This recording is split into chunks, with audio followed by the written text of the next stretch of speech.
Welcome to First Unitarian Society of Minneapolis, the birthplace of congregational humanism.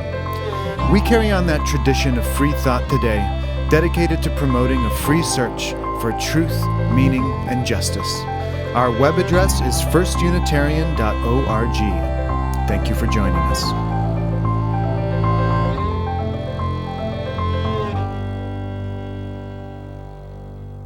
I want to start by thanking you for welcoming me to your gathering this morning. We've taken a chance on each other. You showed up to hear from a stranger, hoping, I imagine, that I have something to say worth listening to.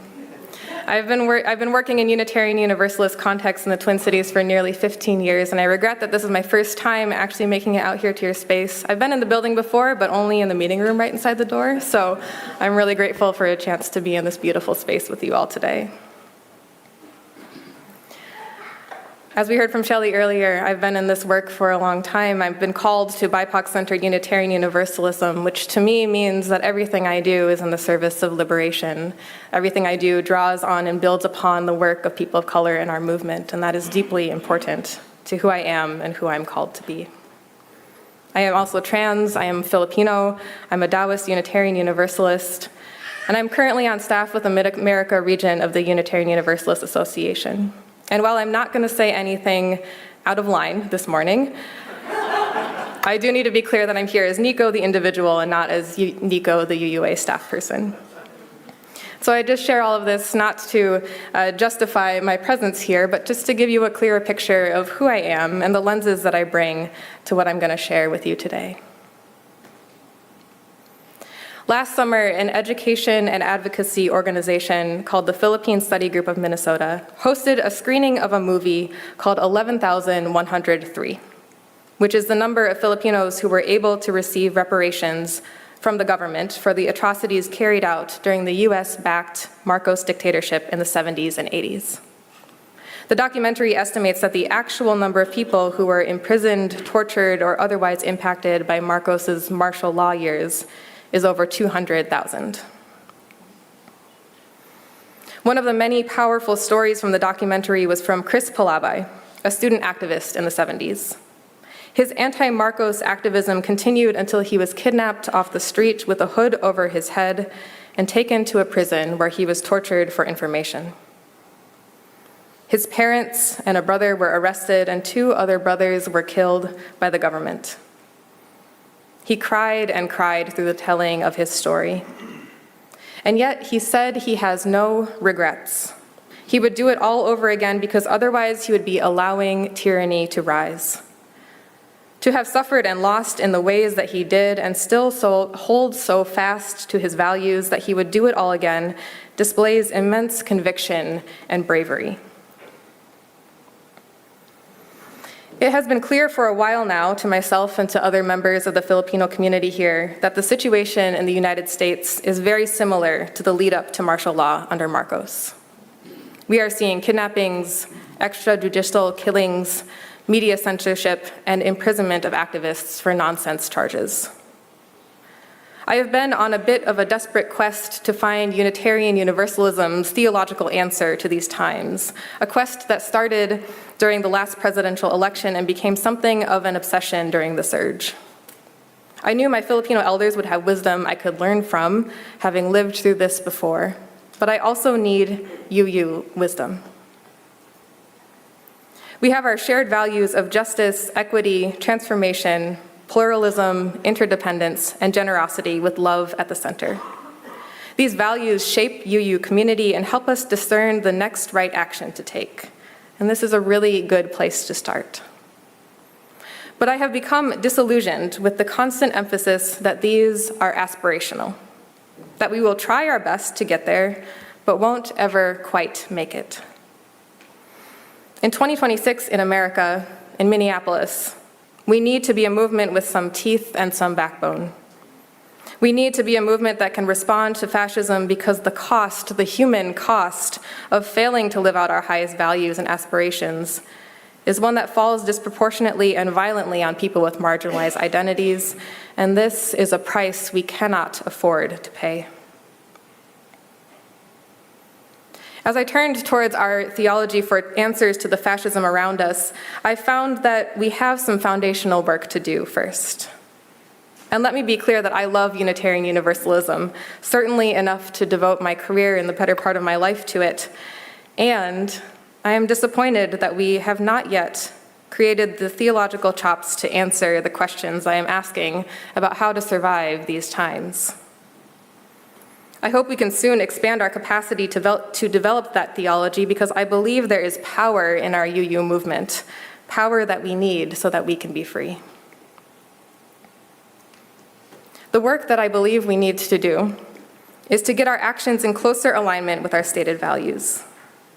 That is, we must look honestly at who we are called to be, and work on closing the distance between the two. The Reverend Dr. William R. Jones was a UU humanist thinker, most known for his book, Is God a White Racist?, which is for me a foundational theological text.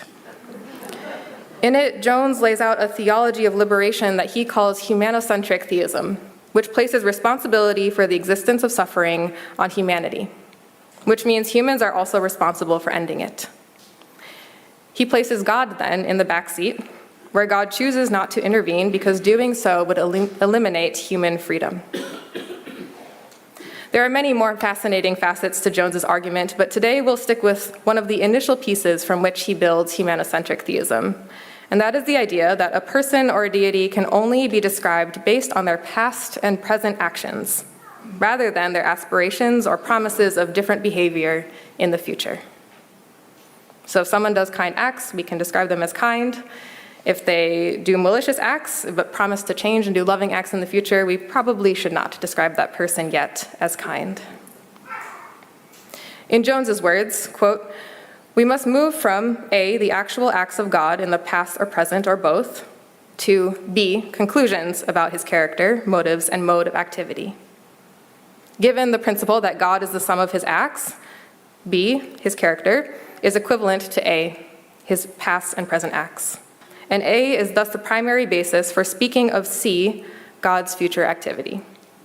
In the final analysis, A is determinative for C, but what is ruled out is to make C, conclusions about God's future actions, determinative for either A or B, his actual acts, or conclusions about his character. This conclusion seems inevitable unless one argues for a radical conversion on the part of God himself." So Jones takes this principle of a person is the sum of their acts and applies it to the Christian God. God is the sum of God's acts. God's character is the sum of God's past and present acts. And we must be able to back our claims about God's motives by pointing to examples of God's actions.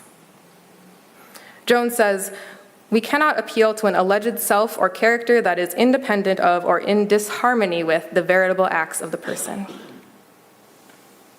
He goes on to point out that it is impossible to claim that God is on the side of the oppressed, which is a central tenet of liberation theology, because history does not show this to be true.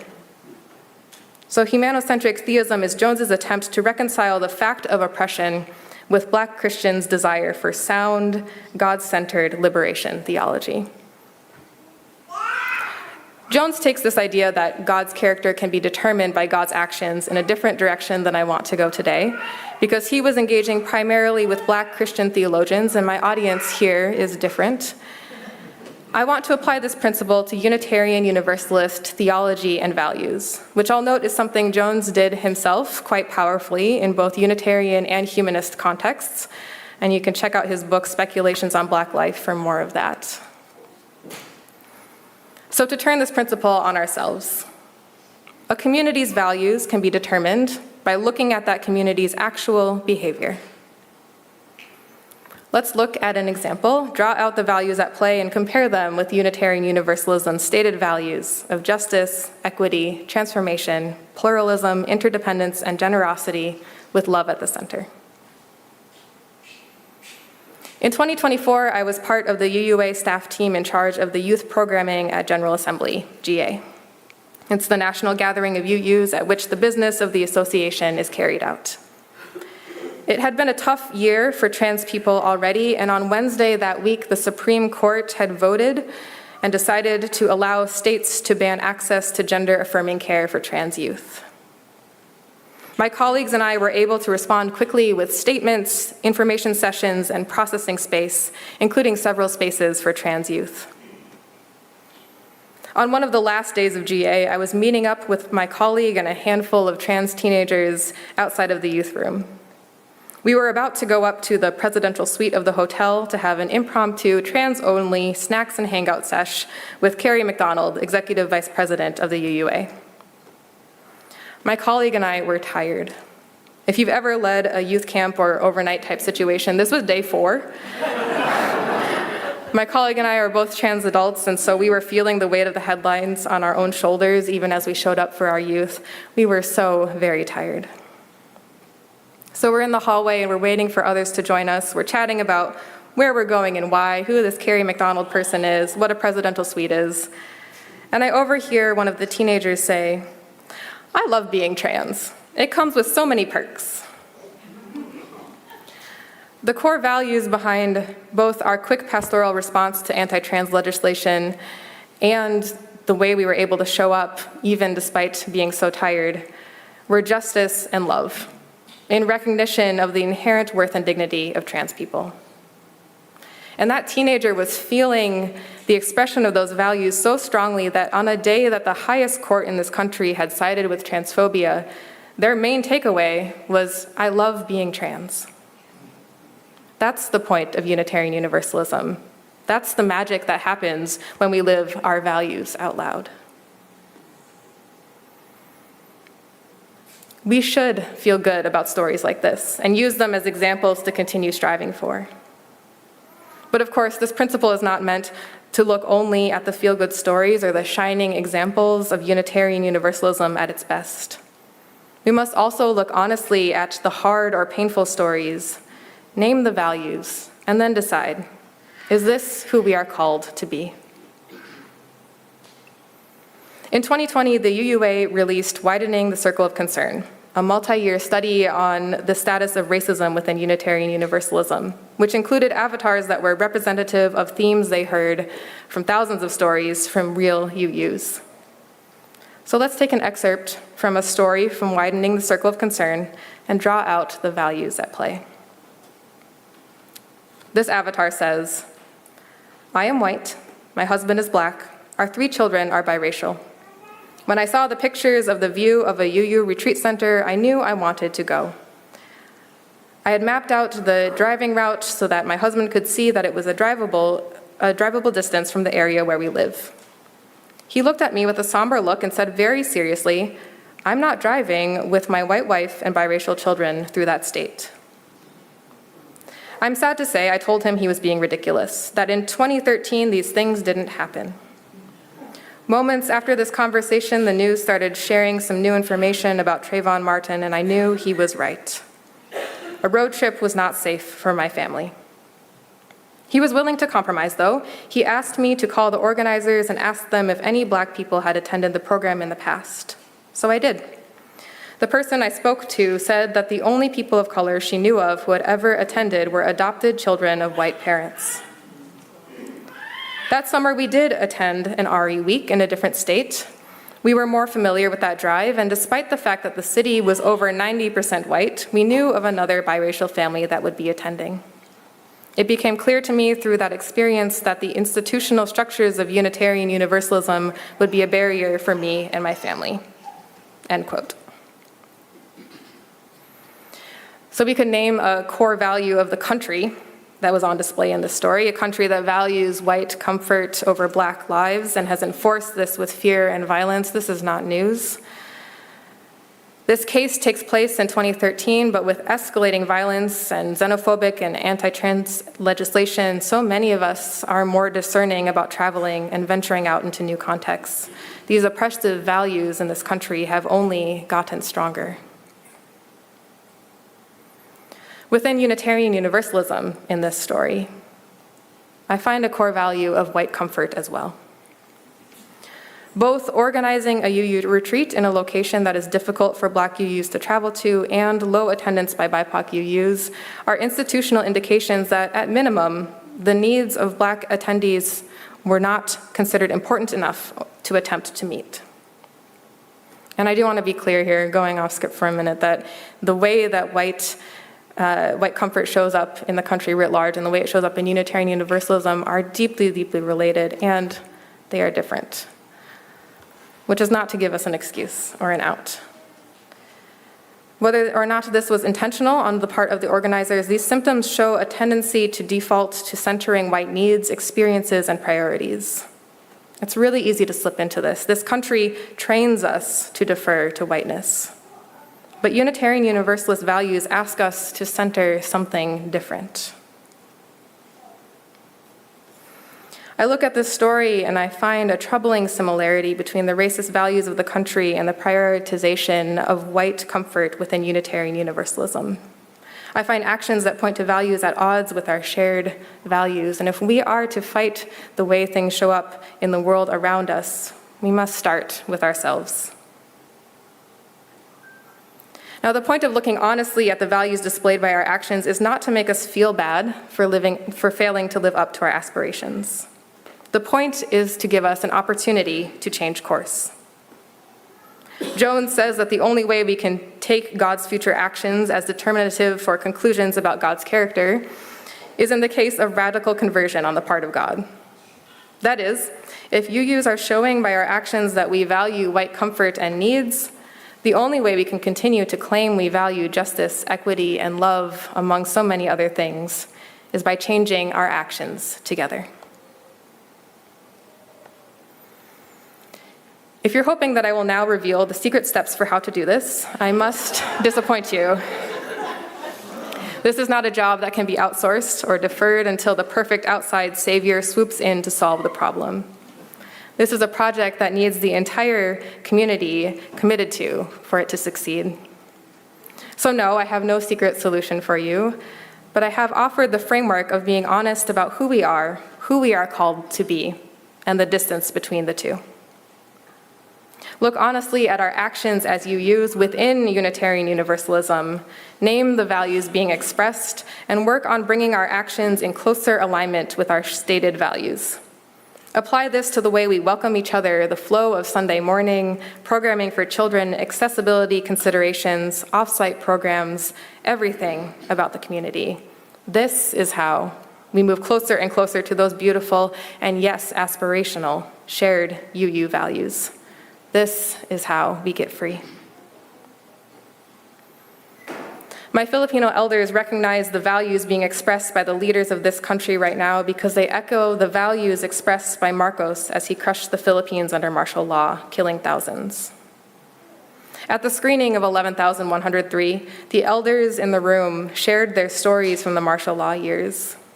Several of them had been prominent activists who were forced to flee the Philippines under threat of death. One Tito, who has only shared with us pieces of the torture he endured in a prison camp, asked that these stories not be forgotten, lest we allow history to repeat itself here in America. I take his words as an urgent warning and call to action. In 2026, in America, in Minneapolis, UUs cannot afford to be anything other than who we are called to be. We are called to embody our shared values in everything we do. We are called to prove ourselves through our actions. We are called to build a new way together. We are called to be everything we say we are, with love at the center. I believe we can do it. Let's do it. Thanks for listening. You can find much more about humanism and what's happening at First Unitarian Society of Minneapolis by visiting our website at firstunitarian.org.